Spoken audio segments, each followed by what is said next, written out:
She had learned, in the 2 years since her life had collapsed, that invisibility was its own kind of armor. The maids who scrubbed floors at Hartwell Manor did not look up when lords passed.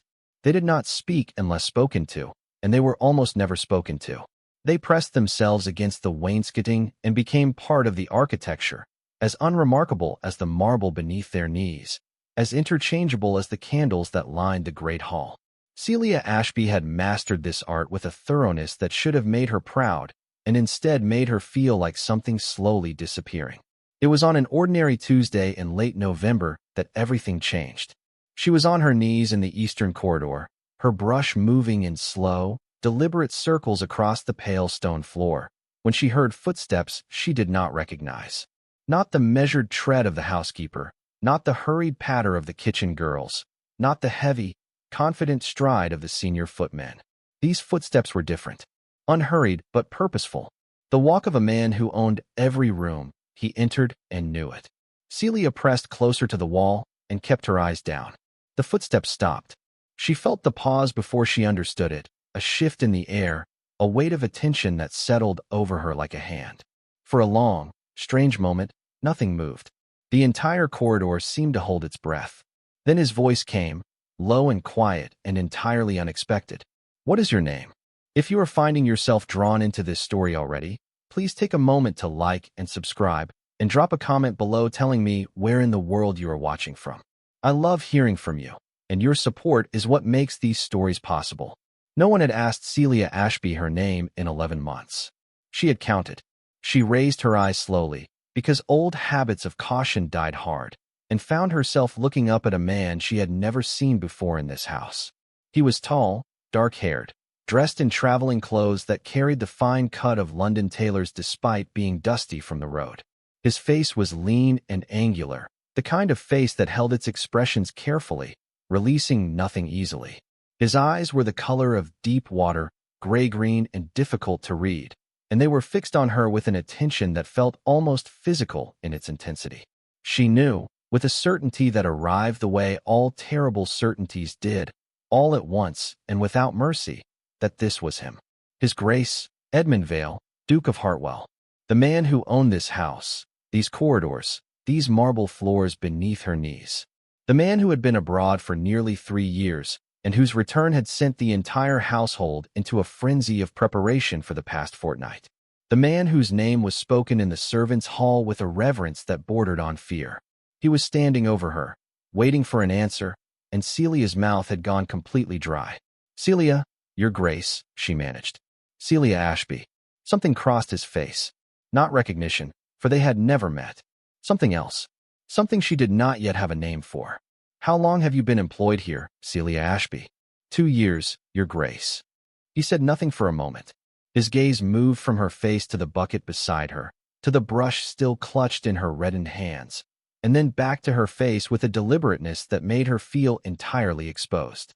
"Stand up," he said. It was not unkindly spoken, but it was a command nonetheless.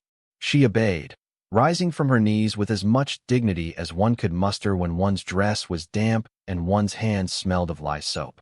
She was not a small woman, but he was tall enough that she had to tilt her chin to meet his eyes, and she did, because she had learned that looking away invited worse things than looking directly. He studied her for another moment. Then he said, "I don't recall seeing you at dinner." The absurdity of the statement struck her before the meaning did. "I'm sorry, at dinner," he repeated, as if the words were perfectly sensible. "Last evening, when I arrived, I had supper brought to my study. Tonight, I intend to dine properly, in the dining room." A pause. "I would like you to join me." The corridor seemed to tilt. Celia stared at him. "Your Grace." "You heard me. I am a scrubbing maid," she said, because surely the confusion was his. "I am aware of what you do," he said. "I am also aware that you are the only person in this house who looked at me just now without flinching. That is a quality I find I value rather highly at present." He looked at the brush in her hands. "Set that down. Speak to Mrs. Hallow about a change of dress. Dinner is at 8. He walked away before she could protest. His footsteps receded down the corridor, unhurried, certain, the walk of a man who had already moved on to the next thought. Celia stood in the empty hallway with a scrubbing brush in one hand and a life she no longer recognized in the other, and tried to understand what had just happened. She failed entirely. It was the sound of her own heartbeat that finally moved her. Loud, unsteady, entirely inappropriate for a woman standing alone in an empty corridor. She set the brush down beside the bucket with great care, as though it were made of glass, and then she stood very still for another moment, pressing her hands together to stop their trembling. Then she went to find Mrs. Hallow. Let us step back for a moment, away from that corridor and its impossible invitation, and into the life that had brought Celia Ashby to her knees on a cold stone floor.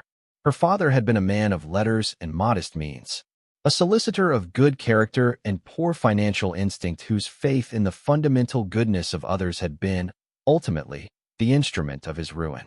He had trusted the wrong partner, guaranteed the wrong debt, and signed the wrong papers, and when the entire structure collapsed, it had taken with it everything the Ashby family possessed.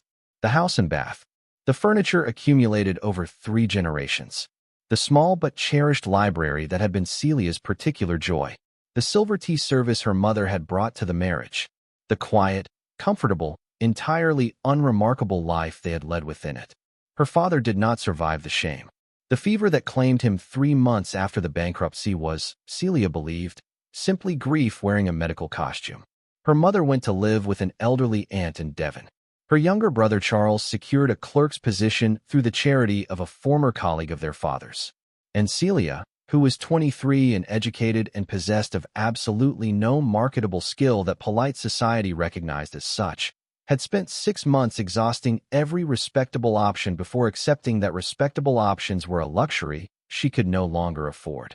She had answered an advertisement for a scrubbing made at Hartwell Manor in Hertfordshire. She had packed a single trunk. She had told herself it was temporary. That had been 2 years ago. In those 2 years, she had learned things her former life had never prepared her to know. She had learned that cold water at 5 in the morning felt like a punishment designed by someone who despised the human body. She had learned that lye soap could remove almost any stain and also the first 3 layers of skin from one's hands. She had learned that hierarchy amongst servants was as rigid and merciless as any ton ballroom, that one's place in it was established within the first week and changed only through extraordinary circumstances, and that the most important skill a person in her position could possess was the ability to become invisible on demand. She had become very good at invisible. What she had not lost, in 2 years of floors and buckets and cold mornings, was the thing she suspected frightened her most about herself. She had not lost her mind. Her father's library had lived in her memory long after the physical volumes were sold, and she could not stop herself from thinking, from observing, from forming opinions about everything she witnessed. The estate was a world unto itself, and she had studied it with the same careful attention she had once given her father's books. She had learned, for instance, that the upper housemaids looked down on the scrubbing maids with a contempt precisely calibrated to the contempt they themselves received from the ladies' maids. She had learned that cook was imperious in her kitchen and secretly gentle with the scullery girl who cried on Sundays. She had learned that the senior footman, Mr. Reeves, borrowed books from the library when he believed no one was watching and returned them with the pages carefully smoothed.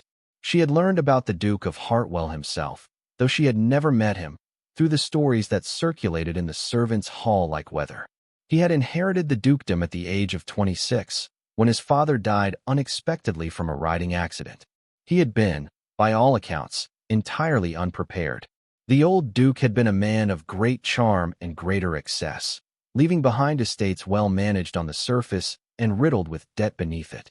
The young duke had spent the first 2 years of his inheritance performing a kind of quiet miracle, restructuring what needed restructuring, selling what needed selling, restoring what could be restored, all with a thoroughness that the older servants described with something close to awe. Then, 3 years ago, something had changed. The stories grew vague here, as stories always did around the most important things. There had been a woman, some said. A particular woman, one the Duke had perhaps intended to marry, though no formal announcement had ever been made. Whatever had happened, it had ended badly, and in the aftermath, the Duke had gone abroad. Italy, some said. Greece, said others. One of the older kitchen maids insisted it had been Egypt, though she could produce no evidence for this claim. What everyone agreed on was that he had gone alone, that he had remained gone for 3 years, and that he had returned, last Tuesday, looking like a man who had traveled very far and found nothing at the end of the journey. This was the man who had looked at Celia Ashby on her knees in his corridor and told her to come to dinner. Edmund Vale had not intended to speak to the scrubbing maid. He had not intended to be in the eastern corridor at all, if he was being truthful with himself.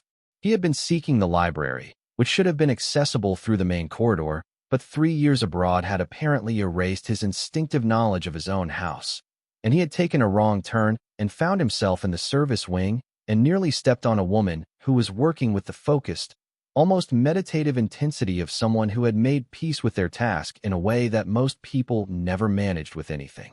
It was the quality of her stillness that stopped him. He had walked past countless servants in the 3 days since his return. He had observed all of the appropriate protocols. He had welcomed the senior staff, reviewed accounts with his steward, conducted the obligatory survey of the estate's current condition. He had done all of it with the same precise competence he brought to everything and felt none of it. That was the difficulty. That was, if he was being scrupulously honest, the thing that had driven him to Italy and Greece and eventually Egypt and back again without finding any relief. He could do everything that was required of him. He simply could not feel it. His grandmother, who was the only person in England whose opinion he valued, and who was therefore the only person in England whose opinion he actively avoided, had told him before his departure that he was in danger of becoming a remarkably accomplished ghost. She had meant it as a criticism. He had recognized it as an accurate description of his own condition and gone abroad anyway. 3 years had not cured it. If anything, they had deepened it. He had stood in the Colosseum and thought about drainage systems. He had drifted down the Nile and read estate management manuals. He had watched a Venetian sunset over the Grand Canal and experienced, with clinical detachment, the intellectual recognition that it was beautiful, followed immediately by the absence of any corresponding feeling. He had come home because there was nowhere else to go. And then he had rounded a wrong corner in his own house and found a woman scrubbing his floor with the complete, concentrated attention of someone who had decided that this task, however humble, was worth doing properly, and something in him had stopped. She had not flinched. That was the first thing. Every member of his household, when he had walked past them in the past 3 days, had performed some variety of anxious contraction, pulling themselves into smaller versions of themselves, bracing for judgment. It was not their fault. He understood that his manner invited such responses. He had been told, at various points in his life, that he was intimidating, remote, and possessed of a gaze that made people feel simultaneously evaluated and found wanting. He did not intend any of these effects. They arrived regardless. But this woman had looked up at him with those clear, dark eyes, and she had not flinched. She had been cautious, certainly. He was not a fool. He could see the calculation happening behind her expression, the rapid assessment of the situation, the careful management of her response. But she had not flinched. She had looked at him with a directness that had nothing aggressive in it, only a kind of steady, watchful intelligence, and she had told him her name as if it were something she was not ashamed of. He had asked her to dinner before he had consciously decided to. The words had simply arrived, propelled by some instinct he had stopped trusting years ago and apparently had not managed to entirely extinguish. Now, standing at the window of his study while the afternoon light faded over the Hartwell grounds, he was questioning that instinct severely. It was not done. He was fully aware it was not done. Dukes did not invite scrubbing maids to dinner. The social architecture of England rested, among other things, on the certainty that people remained in the places assigned to them, and that the Duke of Hartwell was no more likely to pull out a chair at his table for a woman who cleaned his floors than he was to begin scrubbing the floors himself. And yet, he had pulled out chairs at his table for women of considerably better social standing than Celia Ashby, and had felt precisely nothing throughout the experience. He had dined with viscountesses and earls' daughters and the occasional minor princess, and he had performed the entire ritual of aristocratic social engagement with flawless technique and the interior life of a well-maintained machine. He was tired of being a well-maintained machine. He turned from the window and went to dress for dinner. Mrs. Hallow, the Hartwell housekeeper, was a woman who had managed 22 years of aristocratic expectation without once allowing her expression to betray what she was actually thinking, and Celia could not read her face at all as she listened to the account of the Duke's instruction. When Celia finished speaking, there was a silence of approximately 4 seconds. Mrs. Hallow's hands remained folded at her waist. Her eyes remained level. "His Grace said this directly," she said. "Not a question. A verification." "Yes, Mrs. Hallow. He used the words dinner, and 8 o'clock, and change of dress." "He did." Another pause. Mrs. Hallow looked at Celia with the expression of a woman reconciling two entirely incompatible realities and choosing to proceed regardless, because proceeding was what one did. "I see," she said finally. "Come with me." What followed was the most bewildering 2 hours of Celia's tenure at Hartwell Manor, which had contained some bewildering hours. She was taken to a room in the upper guest wing that she normally cleaned on Thursdays, sat in front of a dressing table mirror, and subjected to the attentions of one of the ladies' maids, a small, sharp-faced woman named Ellen, who looked at Celia's hair with the expression of a sculptor appraising difficult marble. The dress Mrs. Hallow produced was a soft gray silk that belonged to no one Celia could identify, a traveling guest perhaps, or someone's forgotten wardrobe remnant. It was plain by the standards of Hartwell's usual inhabitants, but finer than anything Celia had worn in 2 years, fine enough that she felt strange in it, like wearing someone else's skin. She stared at herself in the mirror while Ellen worked and tried to find the woman she had been before, the solicitor's educated daughter, the girl who had grown up knowing which fork to use and how to address a dowager and the particular angle at which one was supposed to hold one's head during a formal introduction. She was still there, she discovered, beneath the calluses and the careful invisibility, a little worn around the edges, somewhat more acquainted with silence than she used to be, but present. "You have a good neck," Ellen offered, as though this were relevant consolation. "Thank you," Celia said. "And you hold yourself well. Better than the kitchen girls, at any rate. Some of them slouch something terrible. My mother was particular about posture." "Was she?" Ellen stepped back and surveyed her handiwork. Whatever she saw, it seemed to satisfy her, though she did not say so, because satisfaction was apparently above and beyond the requirements of her position. "That'll do. The dining room is the 3rd door off the main hall. You know it? I clean it on Mondays." "Well," a pause. "Tonight you'll be in it for a different reason." The dining room at Hartwell Manor had been designed, Celia had always thought, to make people feel small. It was not malicious in this intention. It was simply the architectural expression of a century's worth of ducal confidence, enormous and high-ceilinged and hung with portraits of Vale ancestors who had all, apparently, been bred to the same expression of mild, permanent disapproval. She had cleaned this room every Monday for 2 years. She had moved around its long mahogany table, counted its 18 chairs, run her cloth along its sideboards and its mantelpiece and its tall windows. She had performed this task in the cold gray light of early morning, alone, and she had felt entirely comfortable in that solitude. Walking into it now, in a borrowed silk dress, with the candles lit and the fire built up and the table set for 2 at its far end, she felt as though she had wandered into a room from a story that was not hers. He was already there. Edmund Vale, Duke of Hartwell, stood at the window with a glass of wine and the particular stillness of a man who had mastered the art of occupying a room without appearing to need it. He had changed into formal evening dress, dark coat and white cravat, and in the candlelight he looked like one of the portraits on the walls given the temporary concession of animation. He turned when she entered. For a moment, neither of them spoke. Celia was aware, with a hyperclarity that bordered on absurdity, of exactly how many things were wrong with the image the two of them presented. A duke in his dining room, a scrubbing maid in a borrowed dress, the 18 chairs, 17 of them empty. He crossed the room, without preamble, and pulled out the chair to his right. Not the chair at the opposite end of the table, she noticed. Not the seat of maximum distance and minimal intimacy. The chair immediately beside his own place setting. He waited. She walked to it, because what else was there to do? And sat.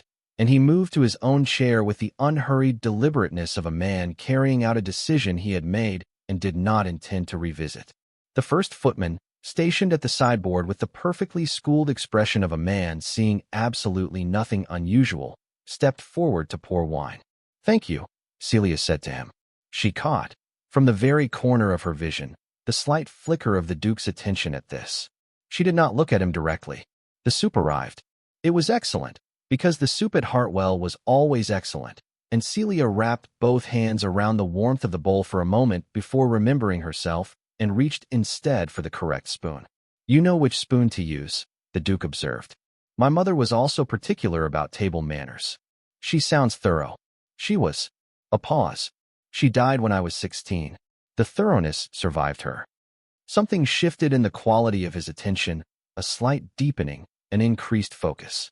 She had the sense of a man who had asked a casual question and received something more interesting than he anticipated.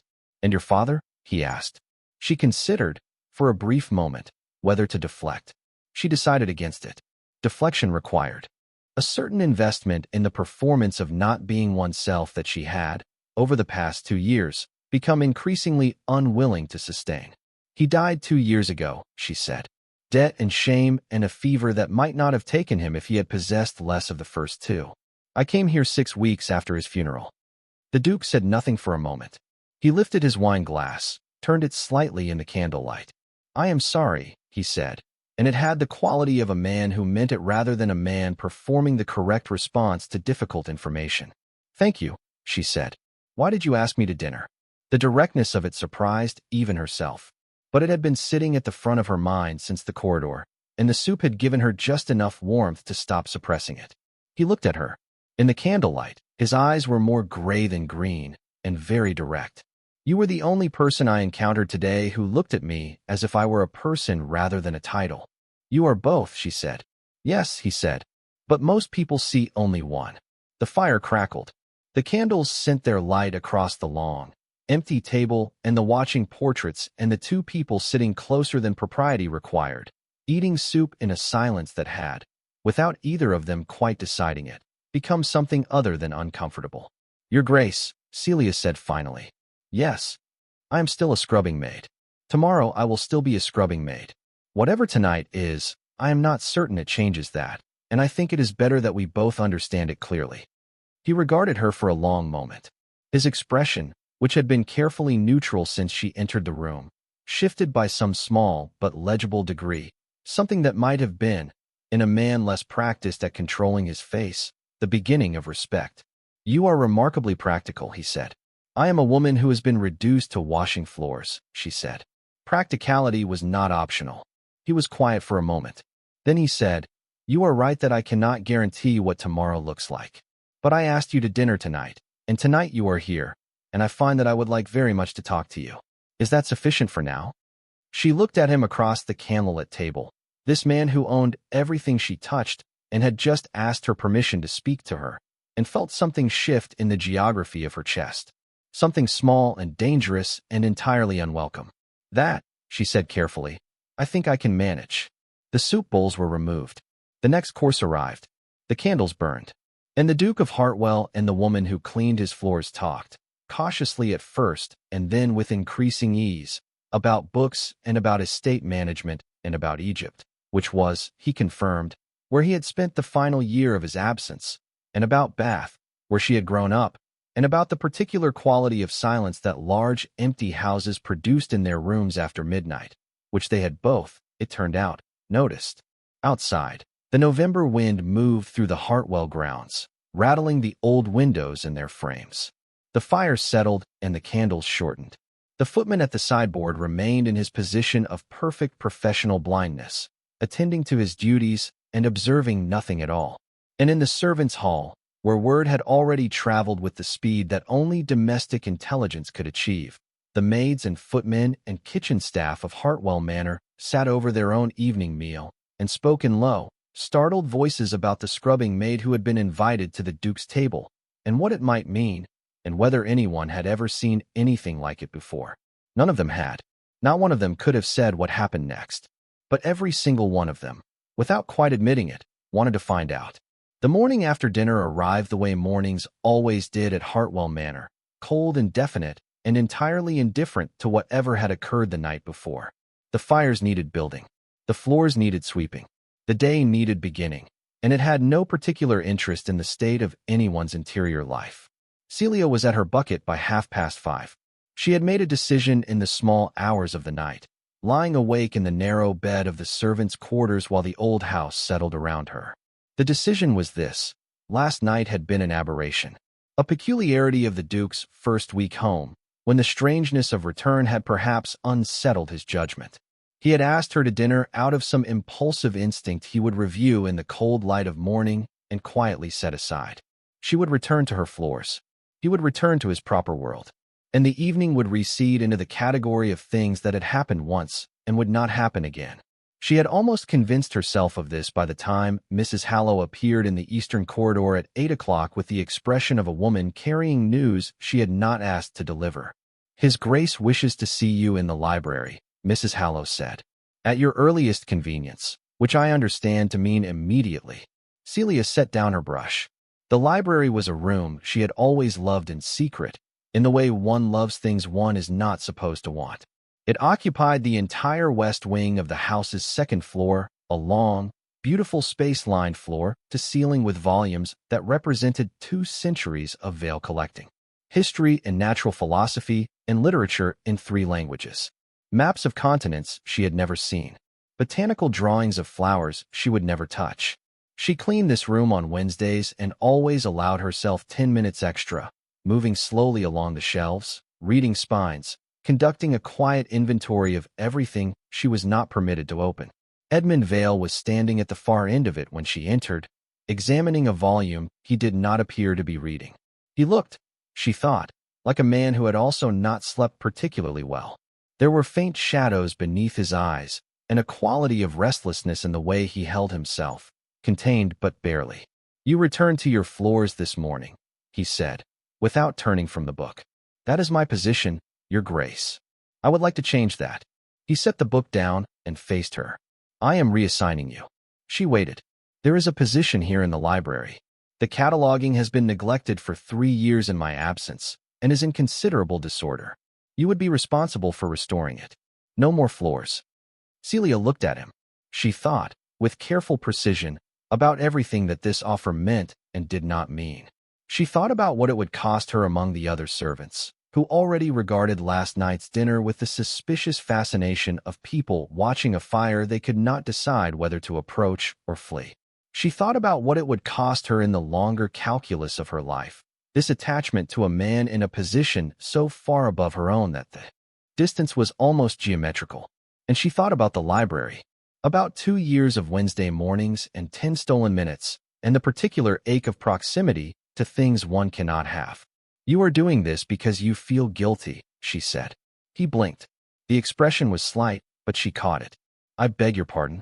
Last night, you invited me to dinner on an impulse and then examined it afterward and found yourself uncomfortable with the fact that I returned to scrubbing floors this morning. So you have invented a position to resolve the discomfort." She met his eyes. "That is a kindness, Your Grace. But I would rather you were honest about its origin." The silence stretched between them, taut as wire. "You are correct that I feel guilty," he said finally. "You are not correct that the position is invented. The cataloging is genuinely disordered. I examined it myself before I asked Mrs. Hallow to send for you." "Why me specifically?" "There are upper housemaids who have been here longer, who deserve advancement more by the logic of the household." "Because," he said, with the deliberateness of a man selecting each word for its precision, "when I described the cataloging problem to you last night, your face changed. You wanted it. I could see you wanting it. And I have no use for people who do not want the work they are given." Celia stared at him. She had not known, last night, that he had noticed. She had thought she had been considerably more composed than that. "That is a rather observant thing to have seen in one dinner," she said. "I have been abroad for 3 years," he said. "I had a great deal of time to practice observation in the absence of anything more useful to do." She looked around the library, at the shelves she had loved in secret for 2 years, at the beautiful disorder of uncatalogued volumes stacked on tables and tucked sideways into shelves designed for different sizes, at the afternoon light, even now at 8:30 in the morning, already promising itself in the pale winter sky beyond the tall windows. "I will need a system," she said. Something shifted in his face. It was not quite a smile. It was the near cousin of a smile, something that lived in the territory adjacent to warmth. "I would expect nothing less." So Celia Ashby stopped scrubbing floors and began cataloging the Hartwell Library. and the world of the manor reorganized itself around this fact with the particular discomfort of a household that had been given information it did not know how to process. Among the upper servants, the response was a careful, watchful silence. Mrs. Hallow conveyed instructions and observed everything and said nothing, which was, Celia had come to understand, the housekeeper's highest form of commentary. Mr. Reeves, the senior footman who borrowed books, paused beside her on her third morning in the library and said, in a tone of absolute professional neutrality, that the natural philosophy section was in particular need of attention, and that he had noticed, over the years, a consistent misattribution of certain botanical texts. She thanked him. He nodded and withdrew, and she suspected they had arrived at something very close to an alliance. Among the lower servants, the response was considerably less measured. Ellen the lady's maid had developed an opinion. Celia heard fragments of it through walls and around corners, never enough to constitute a confrontation, but always enough to understand the shape of the argument. Who did she think she was? What did she imagine this would come to? Did she not understand what happened to girls who forgot their station? Celia understood very well what happened to girls who forgot their station. She also understood that she had not forgotten hers. She had been placed in a library to organize books, not in a drawing room to receive callers. And there was a significant geographical and social distance between those two things that she had no intention of pretending did not exist. And yet, he came to the library every afternoon, not to supervise, not to review her progress, though he did occasionally look over the organizational system she was developing with the focused attention of a man who found competence genuinely interesting. He came, she gradually understood, because the library was where he wanted to be, and she happened to be there, and the combination produced something he was not bothering to explain or justify. He would settle into the large chair by the east window with a volume of his own and read. She would continue her cataloging. The fire would burn. The light would change. And between them, in the quiet, something was accumulating.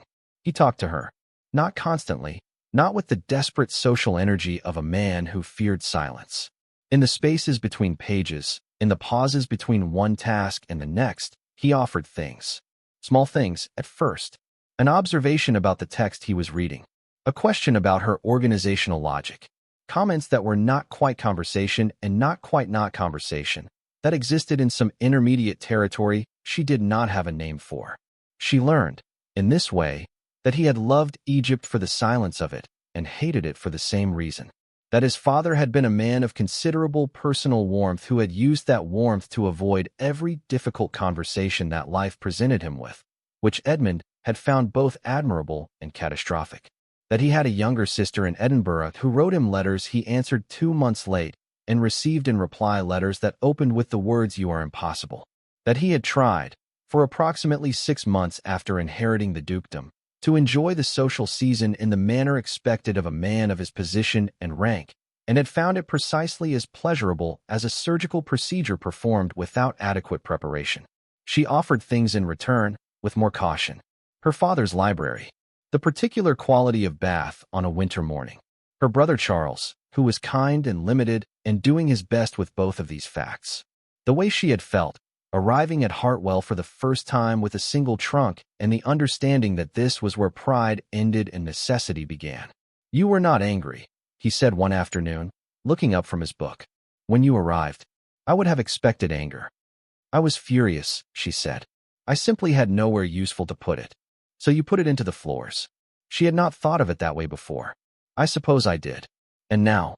She looked up from the shelf she was sorting. He was watching her with those careful gray-green eyes, the ones that had stopped being difficult to read somewhere around the second week and had become, instead, one of the more legible things in her life. "Now," she said, "I am putting it into the cataloging." The ghost of the almost smile appeared. More productive. Considerably. It was 3 weeks after the dinner, on a Wednesday afternoon when rain had closed the grounds and reduced the world to the warm amber interior of the library, that she found the journal. It was tucked behind a collection of botanical illustrations on a shelf that had clearly not been touched in some years, slim and leather-bound and ordinary-looking until she opened it and saw the handwriting, which was unmistakably his, but younger somehow. The pen pressed harder into the page. She closed it immediately. She set it on the table beside her with the careful handling of something that might detonate. He arrived at his usual time, mid-afternoon, coat exchanged for a less formal jacket, the day's papers folded under his arm. He stopped when he saw the journal on the table and the expression on her face. She watched something move through his features. A kind of bracing. Where did you find that? Behind the botanicals. Third shelf from the bottom. She did not touch it. I didn't read it. I saw the handwriting and closed it immediately. He crossed the room and picked it up. He looked at it for a long moment with an expression she could not categorize, not grief exactly, and not quite shame. Something older than either. It was my father's practice, he said finally, to give a journal to each of his children when they turned 16. He said a man who did not keep a record of his own thinking was a man who had nothing to think about. He set it back on the table between them. I stopped writing in it, he said, about 4 years ago. Why? The rain moved against the windows. He was quiet for long enough that she thought he might not answer. There was a woman, he said. Her name was Isabel. She was the daughter of a marquis, educated, capable, possessed of a great deal of genuine intelligence, and very little interest in marrying a duke who would require her to spend the majority of her life in Hertfordshire. He sat down in the chair across from her, the journal between them on the table like a third presence. I did not understand this for some time. I believed what she allowed me to believe, which was that the attachment was mutual. By the time I understood it was not, I had made myself rather thoroughly foolish in front of a significant portion of London society. Celia said nothing. She kept her hands folded in her lap and her expression open and waited. The difficulty, he continued, was not the loss of Isabel herself, though that was painful enough. The difficulty was that I could not determine afterward whether I had ever actually known her, or whether I had simply been in love with the idea of being loved and had projected that idea onto a woman who had never offered it. He looked at the journal. After that, I found I had very little to write about. You stopped trusting your own perception, she said quietly. He looked at her. Yes, precisely that. And then you went abroad, and found that distance does not resolve the problem. It only provides different scenery while the problem continues. She looked at him across the table, this man who had everything that society measured worth by, and had arrived home from 3 years in Egypt feeling that he had nothing, and she felt something shift in her chest that she had been very carefully not feeling for 3 weeks. If you have been walking through this story alongside Celia, feeling every moment of it the way I hope you have, please take a moment to subscribe and turn on notifications so you never miss an upload. These stories exist because of your support, and every comment and subscription means more than I can say. I know something about that, she said. About losing faith in your own judgment. He waited. When my father died, the thing that was hardest was not the grief of losing him. It was the discovery that the life I had believed we were living was not entirely the life we had actually been living. That the solidity I had counted on had been, in parts, constructed from paper. She paused. One begins to question everything one thought one knew. Every assumption. Every certainty. It is exhausting. Yes, he said. The single word carried considerable weight. It is exactly that. The rain continued. The fire settled. Between them on the table, the old journal sat in silence. May I ask you something? Celia said. You have asked me a great many things without requesting permission. I see no reason to change the practice now.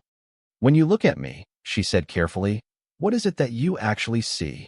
The question landed in the room and stilled everything. He looked at her for a long moment.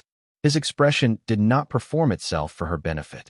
It simply was what it was, open and direct, and carrying something she had not yet let herself name. I see someone who has been reduced by circumstance to a position that does not contain her, he said. I see someone who is not pretending to be less than she is, even when pretending would be easier. I see someone who corrects my cataloging system when she believes it is flawed and tells me directly why, which no one else in this house has done in as long as I can remember. A pause. I see, he said, more quietly. Someone who makes me feel present. When I am here, in this room, I am not performing the role of a duke attending to his obligations. I am simply here. That has not happened to me in 4 years. I am aware that sounds like a great deal to lay at your door. It is, she said. Her voice was not entirely steady. It is rather a great deal. I know. He did not look away. I am not asking you to carry it. I am simply telling you the truth, because I promised myself, coming home, that whatever else I was, I would be honest. Even when honesty is inconvenient. The afternoon deepened around them. The rain eased to a murmur against the glass. And the distance between them, which had been considerable and appropriate and entirely correct, had become something she could no longer measure with any accuracy. She should have left the library then. She understood this quite clearly, with the part of her mind that remained practical and governed by consequence. She should have made some excuse and returned to the order of her day and allowed the conversation to recede into the past, where it could do limited damage. Instead, she said, "Your father's journal. Why is it still here?" He looked at it. "I put it behind the botanicals myself, after he died. I could not bring myself to read it, and could not bring myself to discard it." "Would you like to? To read it? To try?" The silence between them was different now. Not the careful, maintained distance of an employer and an employee who had been gradually and dangerously blurring that boundary. Something else. Something that felt, to Celia, very much like the moment before an irreversible choice. He reached across the table and picked up the journal. He opened it to the first page. He read for a moment, and she watched his face change in a way she had not seen before, a softening around the jaw and the eyes, a slight parting of the lips. He writes, Edmund said, his voice slightly rough, that on the first morning after his own father died, he came to the library because it was the only room in the house that still smelled of him. He stopped, swallowed. He writes that grief is not a hole in a life, but a shape, that it does not empty a life, but reshapes it, and that one must learn to inhabit the new shape without mourning the old one. Celia said nothing. She did not move. She was very careful not to move. "He had never told me that," Edmund said. "In all the years we talked about everything else, he had never told me that. What happened next was not planned." She understood that later, examining it in the quieter light of reflection. It was not a decision in the ordinary sense of the word. It was simply the natural consequence of a man holding his dead father's grief in his hands and a woman who happened to be sitting close enough to reach him. She covered his hand with hers. He went very still. She felt the tension move through him, the held breath, the effort of someone who has been maintaining control for a very long time, suddenly confronted with the option of releasing it. His hand turned beneath hers and held on with the deliberateness of a man who was choosing something, not something small. Then the library doors opened. They moved apart with the instinctive, simultaneous speed of two people who had forgotten, entirely, that the world outside the room still existed. Celia's hands returned to the cataloging pile beside her. Edmund straightened in his chair, the journal still in his hand. In the doorway stood Mrs. Hallow, and behind her, arranging herself with the studied elegance of a woman who had arrived precisely when she intended to and nowhere by accident, was someone Celia had never seen before. She was perhaps 30, dark-haired and fine-featured, dressed in a carriage gown of deep burgundy that announced expense with the quiet confidence of someone who never needed to announce anything loudly. Her eyes were dark and quick, and they moved across the room in a single, efficient sweep that catalogued everything with a thoroughness that Celia, professional cataloger, could only acknowledge as expert. They settled on her. They settled on Edmund. They settled on the space between them that was correct and appropriate, and yet somehow, to eyes sharp enough, legible. "Lady Miriam Cavendish," Mrs. Hallow announced, with the specific intonation of a woman who knew precisely how much information this announcement contained and had elected not to comment on any of it. "Arrived this afternoon with Lord and Lady Whitmore. They will be staying for the winter party, Your Grace." Edmund rose. The transition was seamless, the practiced ease of a man accustomed to moving between worlds. "Lady Miriam. Forgive me, I was not informed of the exact arrival time." "No matter." Lady Miriam's voice was low and cultivated and carried a smile that was entirely correct in every technical respect. "I see you have been occupied." Her gaze moved back to Celia, briefly, with the neutrality of a woman assessing something she has already classified. "Your library catalog?" "My librarian," Edmund said. The word landed precisely. Celia felt it. Lady Miriam felt it. The slight pause before the older woman's smile adjusted itself was barely perceptible, the work of a moment, gone before it could be properly examined. "How industrious," Lady Miriam said. "I look forward to examining the collection. Your father had excellent taste." "He did," Edmund said. Celia, you may finish for the day. It was not unkind. It was entirely correct protocol. She was a member of the household staff, and a guest had arrived, and the library would now be needed for the purposes it had been built for, purposes that did not include her. She understood all of this. She gathered her papers with efficient hands and curtsied and withdrew, and she did not look back as she left the room. She did not need to look back.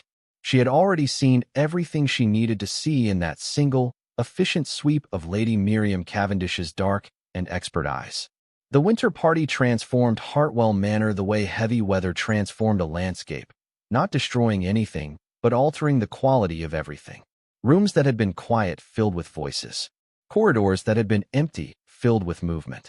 The household, which had been organizing itself around the quiet rhythms of a returned duke who asked for very little, reorganized itself with considerable urgency around the expectations of 8 distinguished guests who expected a great deal. Lady Miriam Cavendish moved through it all with the ease of a woman who had been trained from childhood to inhabit precisely this kind of space. She was not unkind, Celia noted from her careful peripheral position. She did not treat servants badly or demand extravagance she had not been offered. She was simply very, very certain of her own placement in the world, and that certainty had the effect, on everyone around her, of making their own placements feel slightly less fixed. Edmund was attentive to his guests in the way that Celia was beginning to understand was characteristic of him.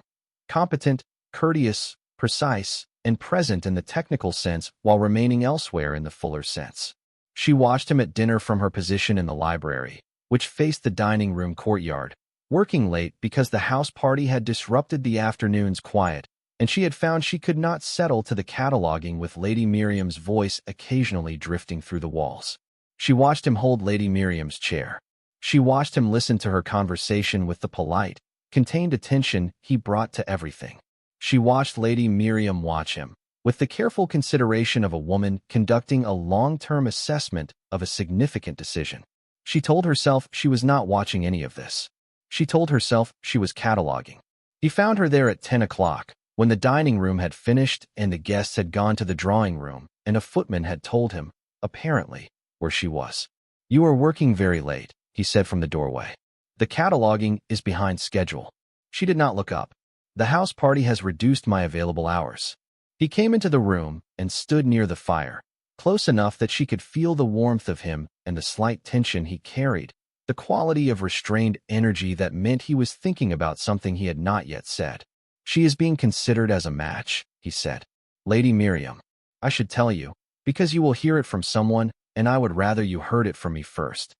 Celia set down the volume she was holding. She placed it carefully on the table. She was very deliberate about this because her hands wanted, briefly, to be less steady than they should be. Your Grace, she said, you do not owe me an explanation. I am not offering an explanation. I am offering the truth, because I told you I would be honest, and I intend to keep that promise. The truth is that you are a duke, she said, and Lady Miriam Cavendish is exactly the sort of person a duke marries. That is not complicated. It requires no explanation. Celia, please do not use my name like that. Silence. Like what, he said. Like it means something particular. It makes things more difficult. She looked up at him.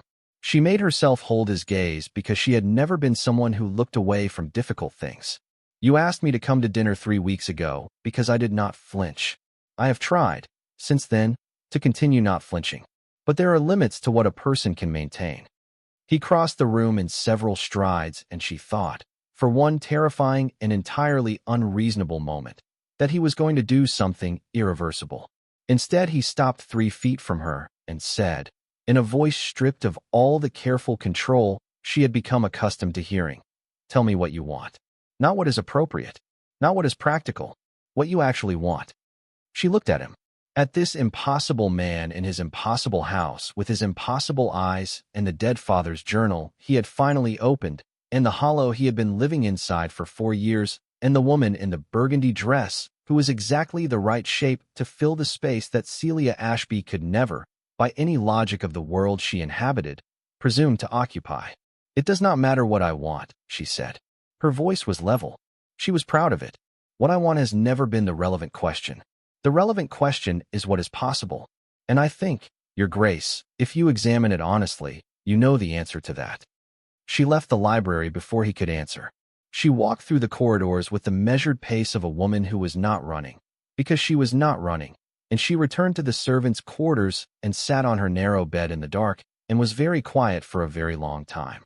It was Ellen who came to her 3 days later with the information that changed everything. Ellen did not like Celia. This had been established early and remained consistent.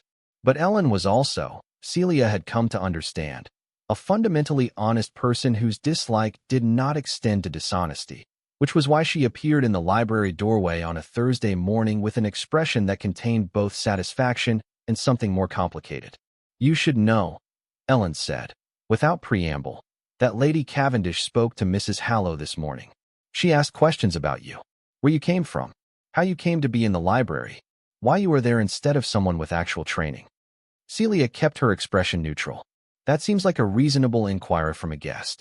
She also, Ellen continued, asked whether there had been anything improper in the conduct between you and His Grace. The air in the library shifted. Mrs. Hallow said there had not, Ellen said. Because there hasn't. That's the truth, and anyone with eyes can see it. A pause. But Lady Cavendish has written to someone. I don't know who. I only know that a letter left with the post this morning, and she was the one who wrote it. Celia set down the volume she was holding. She set it very carefully on the shelf, in exactly the right place. Thank you for telling me, she said. Ellen looked at her for a moment longer, with the expression of a woman who wanted to say something else and was deciding against it. Then she nodded and left. Celia stood in the library she had loved for 2 years and 3 weeks, surrounded by the books she had catalogued with such care, in the house where she had come to feel, against every reasonable instinct, something that was dangerously close to home. She began to understand that she had made a mistake. Not in the dinner, not in the conversations, not in the afternoons by the fire with his voice and the sound of rain and the journal that had finally been opened. Those things had been real, whatever their ultimate cost. The mistake had been in forgetting, even briefly, that real things and possible things were not always the same category. That a woman who had arrived at Hartwell Manor with a single trunk and the wreckage of a respectable life had no business building new certainties in a house that did not belong to her. She went to find Mrs. Hallow. She told her, with composure she would later not entirely remember having, that she believed the library cataloging was progressing well enough to be managed without her continued daily presence, and that if there was a position available elsewhere on the estate, or indeed at another estate entirely, she would be grateful for the consideration. Mrs. Hallow looked at her for a long time. She said nothing. She folded her hands at her waist and said nothing at all for long enough that the silence itself began to speak. Then she said, I will see what can be arranged. Celia returned to the library. She sat down at the table where his father's journal had rested between them like a held breath. She placed her hands flat on the wood and looked at the shelves she had ordered so carefully, the beautiful, accumulated evidence of 2 centuries of Vale curiosity. She had wanted it very much. She was willing to admit that now, in the private forum of her own mind, with no audience to perform composure for, she had wanted the library and the afternoons and the voice that said her name like it was worth saying, and the eyes that read her with the same attention he gave the books he loved, and the man who had crossed 3 years of absence and arrived home hollow and had looked at her like she was something that might, possibly, teach him how to be full again. She had wanted it. She could not have it. These were the facts, and she had always been someone who dealt with facts. She had not, until this moment, understood quite how much it was possible to grieve something you had never actually possessed. Downstairs, in the drawing room, Lady Miriam Cavendish was pouring tea with the unhurried precision of a woman who had already decided how a particular story would end. And in the estate study, Edmund Vale, Duke of Hartwell, was reading a letter that had just arrived by express post, his face unreadable, his hands very still. He read it twice. Then he set it down on his desk and sat for a long time in the gray winter light, looking at nothing. The letter was from his grandmother. It said, in the Dowager Duchess Eleanor Vale's characteristically unadorned prose, that she had heard certain things from certain people and that she was arriving at Hartwell within the week and that she intended, upon her arrival, to speak to him about his priorities, his judgment, his future, and the woman currently cataloging his library, and she used these words precisely in that order, which was, Edmund understood, not an accident. He set the letter down. He thought about Celia's face in the library, the controlled steadiness of it, the held composure, the hands that had pressed flat on the cataloging table when she was trying very hard not to feel something she was in the process of feeling regardless. He thought about what she had said, that real things and possible things were not always the same category. He had not heard her say these words. He had not needed to. He knew her well enough by now to understand the argument she would make if she believed the situation required it. He thought about the fact that she had spent 2 years becoming invisible and 3 weeks slowly becoming visible again, and that he had not protected her well enough in that visibility, and that Lady Miriam's letter to wherever Lady Miriam's letter had gone was entirely his fault. He stood up. He had allowed, in 4 years of careful control, very little to move him in any direction he had not planned to travel. He had performed his duties and managed his grief and conducted his strategic retreat to Egypt and returned home with the intention of conducting his life as it was required to be conducted, which was competently and without incident. Celia Ashby was not competent and without incident. She was specific and inconvenient and entirely herself, and she had covered his hand with hers in the library and said nothing, and it had been the most present he had felt in 4 years, and he had been standing here in his study losing her by careful degrees for the past 3 days, and had somehow convinced himself this was the correct outcome. He left the study. He went to the library. It was empty. The cataloging was precisely ordered on the table. The shelves she had been working were immaculate. Her chair was pushed in with the neat finality of someone who had finished for the day, or possibly for longer than a day. Edmund stood in the doorway of his library and felt something arrive in his chest that was not the hollow absence he had been carrying for 4 years. It was its opposite. It was sharp and immediate and specific, and it had a name, and the name was loss, and unlike the loss he had been living with since Isabel, and since Egypt, and since his father, this one was not settled and historical. This one was happening right now, and he had the distinct, clarifying understanding that if he did not do something about it immediately, he would deserve every consequence of his own inaction. He turned and went to find Mrs. Hallow. Mrs. Hallow told him she had gone to the kitchen garden. It was the wrong time of year for a kitchen garden. November had stripped it entirely, the beds turned over and resting, the paths between them hard with cold. There was nothing to do there and nothing to see, and Edmund suspected that was precisely why she had gone. Celia Ashby, when she needed to think, went to places that asked nothing of her. He found her at the far end of the garden, standing at the stone wall that overlooked the lower fields, her arms folded against the cold, her face turned toward a horizon that offered very little in the way of comfort or scenery. She heard his footsteps on the gravel path and went very still in the particular way of someone who has recognized a sound they were not expecting and is not yet certain how to receive it. She did not turn around. "I spoke to Mrs. Hallow," he said. "I assumed you would." Her voice was composed. She had had enough time to compose it. "I meant what I said. The cataloging is sufficiently advanced that it does not require my continued presence. You can engage someone with formal training, someone better suited to the position." "I don't want someone better suited to the position, Your Grace." "Edmund." He stopped behind her. "We have talked every afternoon for 3 weeks in my library, and you have called me by my name twice. I would like you to use it now." She turned then. Her face was exactly what he had expected it to be, steady and clear, and held together with the particular composure of someone who had decided how this conversation would go and intended to maintain that decision regardless of what he said. He had no intention of allowing the conversation to go the way she had decided. "Lady Miriam wrote to someone," Celia said. "Whatever she wrote, it will reach people. Gossip of this kind does not stay contained. I am aware that nothing improper has occurred, but impropriety is not required for damage. You know this." "Yes." "And your grandmother is coming." "Yes." "Then you understand why I have to leave." "I understand why you believe you have to leave," he said. "I do not agree with the belief." The composure flickered. "Just briefly. Edmund, be reasonable." "I have been reasonable for 4 years." He stepped forward.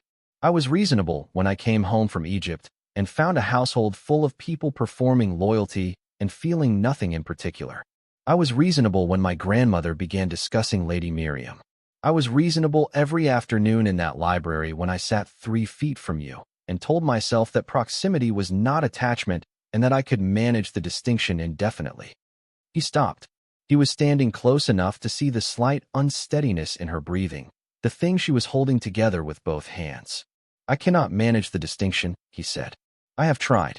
It is beyond my capabilities. Celia looked at him. All the careful steadiness in her face was beginning to cost her something visible.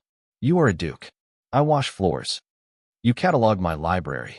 That is not the point. You are the only person who has told me the truth in 4 years. You are the only person in this house who reads my expression rather than my title. You covered my hand with yours when I was holding my father's grief, and you said nothing because nothing was what was needed, and it was the most known I have felt since he died.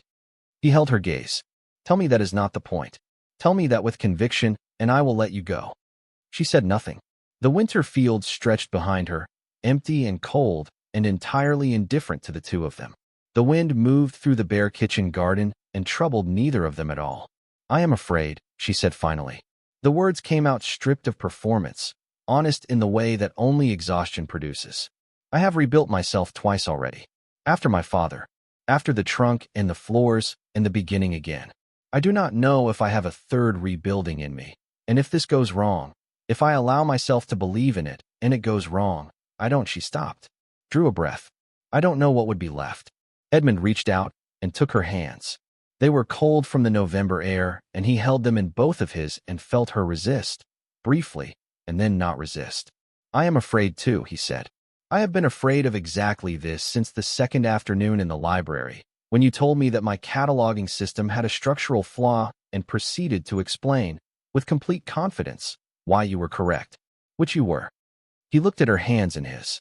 I am afraid that I will be inadequate to you, that the hollow I have been carrying will be a heavier burden than you deserve, that I will fail you in some way I cannot yet anticipate, the way I failed Isabel, the way I failed my father. You did not fail your father. I was not there. You could not have known. Her hands tightened in his before she seemed to realize she had done it. Being elsewhere is not the same as failing. You know that. I am beginning to, he said. You have been, without appearing to intend it, the primary source of that knowledge. The almost smile arrived on her face. The one he had been cataloging in his memory since the first week, the one that lived adjacent to warmth and arrived most often when he had said something she found unexpectedly accurate. He had spent 3 weeks learning the precise conditions under which it appeared. He intended to spend considerably longer than 3 weeks learning them. Your grandmother, Celia said. She will not approve. My grandmother, Edmund said, is arriving next week with the intention of speaking to me about my priorities, in that exact word, and I intend to demonstrate them to her clearly before she has the opportunity to arrange the conversation to her own specifications. She will argue. She always argues. She also argued against my father's marriage to my mother for 5 years and then admitted, in writing, that my mother was the best thing that had ever happened to the Vale family. He looked at her steadily. My grandmother is formidable and frequently right about most things and has never once, in my experience, been unable to update her position when presented with sufficient evidence. And I am to be the evidence. You are to be, he said, whatever you choose to be. That is the thing I should have made clearer before now. I am not asking you to be evidence or ammunition or a demonstration of any principle. I am asking you, Celia, to stay. Because when I walked into the library an hour ago and found it empty, I understood with more certainty than I have felt about anything in 4 years that I did not want to know what Hartwell Manor was like without you in it. She looked at him for a long moment. The steadiness in her face had become something else, something softer and more frightening, the expression of a woman who has been defending a position for a very long time and has just recognized that the defense is no longer necessary. I have a single trunk, she said. My father's library exists only in my memory. I know which fork to use at a formal dinner, and I know how to remove a difficult stain from marble, and I have read more of your library than you are aware of because I could not always stop myself. I know, he said. I checked which volumes were moved. The almost smile became something more than its near cousin, something full and genuine and, he thought, possibly the most beautiful thing he had ever had the occasion to witness in any country. You checked which volumes were moved. She repeated that a man catalogs what matters to him, he said. You taught me that. She laughed. It was the first real laugh he had heard from her, unguarded and entirely unperformed, and it arrived in the cold kitchen garden like the specific quality of light that appears after a long November gray and renders everything briefly and precisely gold. She said yes. She did not use the word, because she did not need to. She stepped forward and he put his arms around her, and she pressed her face against the front of his coat and held on with the grip of someone who has decided, completely and without reservation, to stop letting go of things worth keeping. The Dowager Duchess Edmund Vale arrived 6 days later with 2 trunks, 3 opinions formed in advance, and the unshakable conviction that she had orchestrated everything. Edmund let her believe it. It was easier, and also, in some peripheral way, possibly true. She met Celia in the library, where Edmund had been careful to make the introduction, because the library was where Celia was most entirely herself, surrounded by the evidence of 3 weeks of exceptional work, and he wanted his grandmother to see that first. He watched Eleanor's sharp eyes move across the catalog shelves, the organizational system, the precise and elegant logic of it, and then moved to Celia, and he watched his grandmother make one of her rapid and accurate assessments. She did not approve immediately. Edmund Vale did not do anything immediately that could be done more effectively after careful consideration. But she asked Celia 3 questions, and Celia answered all 3 of them without flinching, and Edmund saw his grandmother's expression shift by the precise degree that meant she had revised a position and was not yet ready to announce the revision. She announced it at dinner. The cataloging, Eleanor said, in the tone she used to deliver verdicts, is exceptional. I have not seen this library in proper order since your grandfather's time, Edmund. She looked at Celia across the table. You have a systematic mind. Thank you, Your Grace. It is an observation, not a compliment, though it may be both. A pause. My grandson has atrocious judgment in most respects. In this one, I find I cannot argue. It was the closest Edmund Vale had come to a blessing since she had told Edmund's mother, in writing, that she had been wrong about the marriage. Edmund recognized it. Across the table, Celia recognized it too. He could see it in the way her shoulders released, almost imperceptibly, a tension she had been carrying since November, perhaps longer, perhaps since a trunk had been packed in Bath and a life had been reconstructed from what remained. She was still a solicitor's daughter. He was still a duke. The world they lived in had opinions about this arrangement that would not resolve themselves quietly or quickly. There would be difficult conversations and difficult people, and the particular variety of cruelty that society reserved for those who declined to remain in the categories assigned to them. But Celia Ashby had spent 2 years on her knees on cold marble floors, learning the precise temperature of the world's indifference, and she had not been diminished by it. She had simply been waiting, with the patient intelligence of someone who understood that worth was not determined by the room one was placed in, for the room to change. In the warm, candlelit dining room of Hartwell Manor, surrounded by the portraits of 2 centuries of Vale ancestors, she sat in the chair that had been pulled out for her, and she was not diminished. She was entirely, precisely, completely herself. Edmund looked at her across the table and felt something complete itself in his chest, a shape finding its fit, a hollow learning what it was supposed to hold.